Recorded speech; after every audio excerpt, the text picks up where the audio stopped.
അള്ളാൻ്റെ ബദരീങ്ങളെ എൻ്റെ ഉമ്മാൻ്റെ ഒരു കഥ കണ്ട പറഞ്ഞിട്ട് കാര്യമില്ല. എൻ്റെ ഉമ്മ നമുക്കതുകൊണ്ട് നല്ല ചിക്കൻ ഷവായ കുക്കറിലുണ്ടാക്കാം. കുക്കറിലുണ്ടാക്കിക്കൊണ്ടിട്ട് നല്ല അടിപൊളി ടേസ്റ്റുമാണ്. ഇതിന് വേണ്ടിയിട്ടുള്ള സാധനങ്ങൾ എന്തെല്ലാം വെച്ചാൽ നിങ്ങളെ പുരയിലുള്ള എല്ലാ സാധനങ്ങളും വേണം കേട്ടോ. പുറത്തുനിന്നൊന്നും വാങ്ങേണ്ടി വരില്ല. ചിക്കൻ മാത്രം വാങ്ങിയാൽ മതി. ബാക്കിയെല്ലാം നമ്മുടെ പുരയിലുള്ള തന്നെ ഇരിക്കും. ഉള്ളി, തക്കാളി, വെളുത്തുള്ളി, ഇഞ്ചി, പച്ചമുളക്, മല്ലിയില, പിന്നെ പൊടികളായിട്ട് മല്ലിപ്പൊടി, മുളക് പൊടി, ചിക്കൻ മസാല, ഗരം മസാല, ചെറിയ ജീരകം, തൈരും എല്ലാം ഇട്ടിട്ട് നമുക്കൊന്ന് മിക്സിയിൽ നല്ലോണം അരച്ചെടുക്കുക. എന്നിട്ട് നമ്മൾ ചിക്കൻ ഒന്ന് നല്ലോണം കഴുകി വൃത്തിയാക്കിയിട്ട് ഇതിലേക്കൊന്ന് തേച്ച് പരക്കി നല്ല മസാല കുട്ടപ്പനാക്കിയിട്ട് എടുക്കണം. പിന്നെ കുക്കറിൽ ഒറ്റ വിസിൽ മാത്രം മതി.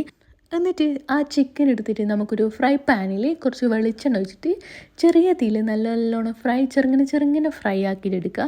അതിന് ശേഷം എന്താ വേണ്ടതെന്ന് വെച്ചാൽ നമ്മുടെ ഈ ചിക്കൻ വേവിപ്പിച്ച വെള്ളം ഉണ്ടാവില്ല, അത് നമുക്കൊന്ന് കുറുകിയെടുക്കണം കേട്ടോ. നല്ലോണം ഒന്ന് വറ്റിച്ചെടുത്താൽ മതി.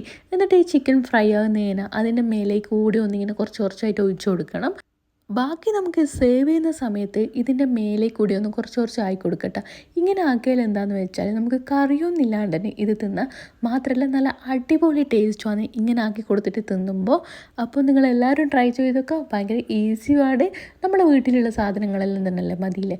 അപ്പോൾ അടുത്ത വീഡിയോ ആയിട്ട് വരുന്നതുവരെ ബൈ.